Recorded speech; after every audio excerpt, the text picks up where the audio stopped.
Mais um vídeo da Avlange do canal Fixomos aqui no canal, e hoje vamos falar sobre 3 erros de escritores iniciantes que mostram a falta de experiência. Não é porque você está começando a escrever um livro que você precisa mostrar isso, não é mesmo? Bom, eu sou o Juliano, eu faço reacts literários aqui, tem outros tipos de conteúdos literários para escritores também, e se você gosta desses conteúdos, está escrevendo o seu primeiro livro, se inscreva no canal, curta esse vídeo. E sem delongas, vambora! Olá, Fixomos, eu sou a Avlange e hoje eu vou falar de 3 problemas comuns que eu vejo em livros de escritores iniciantes que, olhando pelo lado ruim, são coisas que evidenciam muito o amadorismo da sua escrita. Então o leitor vai ler e ele vai perceber que é uma escrita amadora, mas olhando pelo lado bom, são problemas que você consegue contornar até com facilidade conforme você vai adquirindo experiência nesse ofício da escrita, que também é importante dizer, inclui experiência de leitura. Mas a gente vai chegar lá. Primeiro de tudo, deixa um like no vídeo, se inscreve nesse que é o maior canal de escrita do Brasil e ativa o sininho para receber notificações dos próximos vídeos. Uma primeira observação que eu preciso fazer é que eu tô chamando esses problemas de erros, mas aí só são erros quando você faz isso sem propósito, sabe? Se você faz de propósito, querendo criar um efeito específico e você consegue alcançar esse efeito, não tem como chamar isso de erro, né? Uma coisa é você fazer como parte do seu projeto. A outra coisa é você fazer sem perceber ou sem saber que isso está te prejudicando, que está prejudicando a sua escrita, seu livro. Então, o primeiro erro é trocar o tempo verbal do nada, sem contexto, sem explicação, sem nada que justifique. E isso é algo muito comum que eu vejo, que é aquele texto que ele começa, vamos dizer, sendo narrado no presente, fulana faz isso, fulana faz aquilo, fulana pega não sei o que, e de repente ele começa a ficar no passado, fulana pegou não sei o que, fulana fez isso. E o autor muitas vezes faz isso sem perceber e às vezes não revisa aquele texto, e aí fica assim, fica uma mudança de tempo verbal meio gratuita, no sentido de que não tem contexto, não tem justificativa, e algo que não era para fazer parte daquele texto. Então, quando você estiver escrevendo, você precisa prestar muita atenção nisso, você precisa ter muito concreto na sua cabeça qual é o tempo verbal que você escolheu escrever. Você pode até anotar, sabe?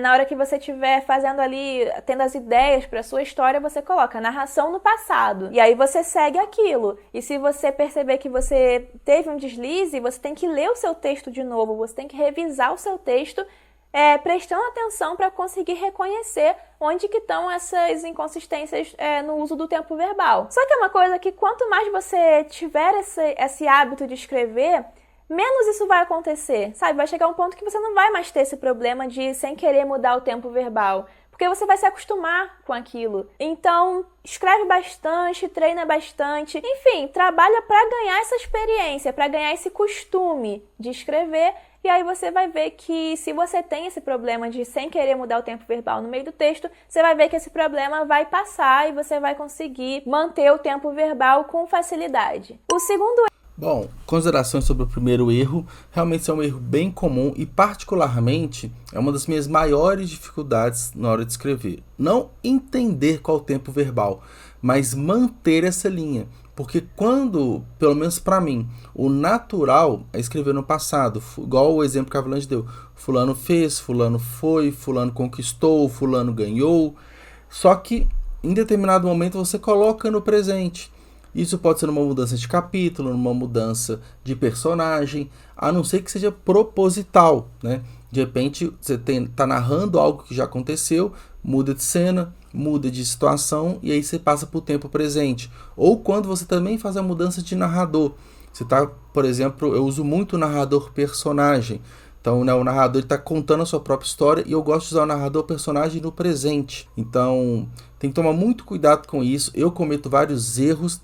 E um segundo ponto que é muito importante, que após a sua escrita, após você escrever o livro, seja o capítulo, seja o livro como um todo, tem várias técnicas nesse sentido, você faça uma revisão textual. E aí um dos pilares que você tem que se atentar à sua revisão é o tempo verbal. Isso é muito importante, porque a todo momento, quase todas as frases, vai ter um verbo, vai ter uma ação e vai interferir diretamente na estrutura ali do seu texto. E depois disso, se possível, passe por uma revisão profissional.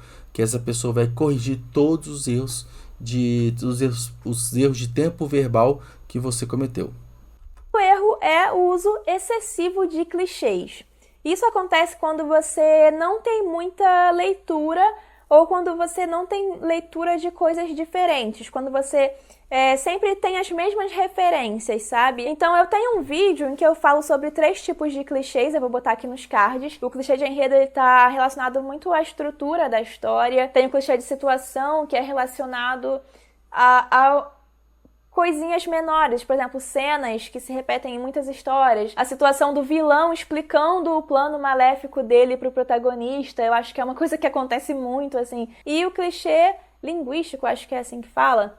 Mas enfim, o clichê de texto, né? Que é você criar uma construção de texto que seja muito clichê. Por exemplo, aquela coisa de soltei o ar que não percebi que estava aprendendo, que até bem antigamente, na época assim, que o BookTube estava bombando mais e tinha aquelas tags, tinha uma tag que era muito engraçada, que uma das perguntas da tag era: qual foi o último livro em que você leu a frase soltei o ar que não percebi que estava aprendendo? Mas então, basicamente, para você resolver essa questão, você precisa conhecer coisas novas, você precisa conhecer muitos livros, pegando coisas também diferentes do que você está acostumado a ler, pegando desde obras clássicas a obras contemporâneas, pegando obras experimentais. Então você precisa realmente ler mais, você precisa realmente ver mais possibilidades nesse mundo da literatura e das narrativas em geral, né? Sempre procure consumir muitas narrativas, dentro do que for possível na sua rotina, claro, mas se você puder aumentar a quantidade de livros que você lê, por exemplo,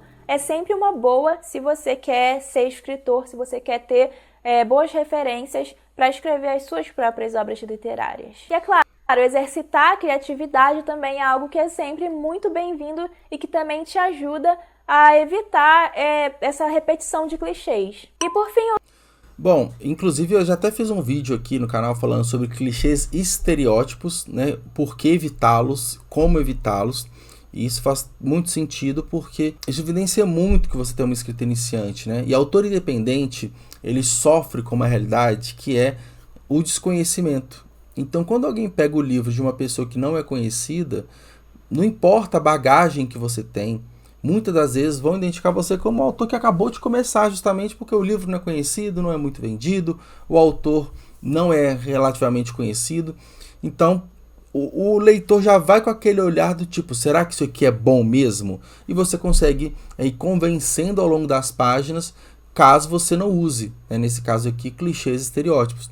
Os clichês, né, a Avalanche falou super bem, e o estereótipo também, porque você estereotipando um personagem, você corre um risco muito grande de cair no preconceito. E no vídeo e no texto que eu publiquei no livro Bingo também, vou colocar o texto aqui de clichês e estereótipos, eu dou alguns exemplos, como a loira burra, o nerd, que ele é, né, o estereótipo do gordinho, que é nerd, algo que, enfim, se estereotipar, ou então o vilão sendo uma pessoa negra, isso se estereotipar, você cai no preconceito, isso é inadmissível, você tem que evitar de fato, tá? E o clichê está muito próximo a isso, porque são sensos comuns que nós temos, seja uma situação ficcional ou real, que a gente leva para a história e que não cai bem. O terceiro erro, eu coloquei aqui no meu roteirinho como falta de unidade, mas eu preciso explicar um pouco o que eu quero dizer com unidade aqui. Unidade é um conceito muito antigo na literatura, e basicamente eu tô querendo me referir aqui ao que a gente também poderia chamar de unidade de ação, que é essa ideia de que uma narrativa ela é formada por eventos que estão ligados entre si por relações de causa e efeito, e eles basicamente formam uma ideia de início, meio e fim. Então você tem essa ideia de todo feito por essas partes em que cada parte está relacionada uma com a outra e cada parte é indispensável ali para esse todo. E como eu falei, né, essas coisas que eu estou dizendo são erros se você faz sem propósito. Então, muitas vezes acontece de um escritor sem muita experiência tentar deixar a história assim unida, tentar deixar a história coesa como um todo e derrapar porque, por exemplo,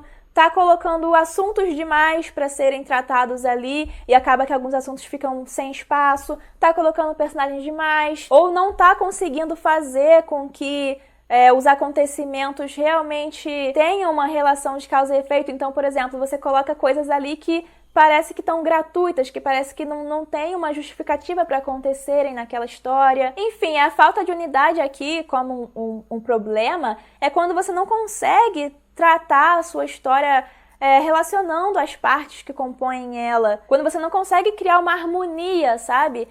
Nesse todo que é a sua história. E nesse caso, é importante você tentar se conter. Então, você às vezes quer escrever seu primeiro livro, só que aí a sua ideia para o primeiro livro é uma série de 7 livros de 500 páginas com um universo muito complexo e você simplesmente não consegue coordenar todas aquelas partes para criar livros que tenham unidade. Porque é muita coisa, sabe? Então, se contenha um pouco. Pega uma ideia e se apega só a essa ideia por enquanto. Um bom exercício para você treinar essa coisa de escrever, mantendo essa ideia de unidade, né? É você escrever contos, que são narrativas mais curtas, e é mais fácil você não se perder naquela história que você está escrevendo quando você está escrevendo algo mais curto. Um conto ou uma novela, que seria uma história maior do que um conto, mas menor do que um romance. Ou tentar começar com um romance pequeno, se é o seu primeiro romance. E aqui eu tô falando de romance como formato, né? É sempre bom lembrar. Eu vou botar um vídeo aqui no chat se você não tá entendendo muito bem o que eu tô dizendo, né? Nesse vídeo você vai entender. Enfim, a experiência, às vezes, que você precisa é uma experiência mais contida do que aquela que você está querendo ter logo no início. Depois que você já conseguir lidar melhor com os elementos que formam uma história, aí sim você parte para projetos mais ambiciosos. Essa é a minha dica, sabe? Então esses foram os 3 erros de escritores iniciantes que... Bom, eu complementaria, né, esse terceiro erro do que a Avlanche falou, que é você estruturar a sua história antes de escrever. Porque aí você vai conseguir amarrar todos os elementos da narrativa. E quais são os elementos que eu estou falando? Tempo, espaço, ação, narrador, personagens, conflito, enredo. Então tudo tem que estar de forma harmônica para quando você escrever o livro ficar mais prático, mais fácil e você não cometer esses erros, igual ela falou, de unidade. Né? Porque a gente tem uma estrutura narrativa que geralmente ela é composta do início, o desenvolvimento, você tem um clímax e o encerramento. Claro que dependendo da história isso pode mudar, não é regra, mas pensando que aqui no nosso objetivo é falar para escritores iniciantes, eu acho que é um bom caminho pensar dessa forma. Lá no Blog Bingo eu tenho alguns textos falando sobre narrativa, tem um texto super legal que é o Mestre da Narrativa e tem outros elementos da narrativa. Todos estarão aqui para você ler e complementar o conteúdo desse vídeo. Combinado? Não se esqueça de se inscrever no canal, curtir esse vídeo. Um abraço, tchau, tchau.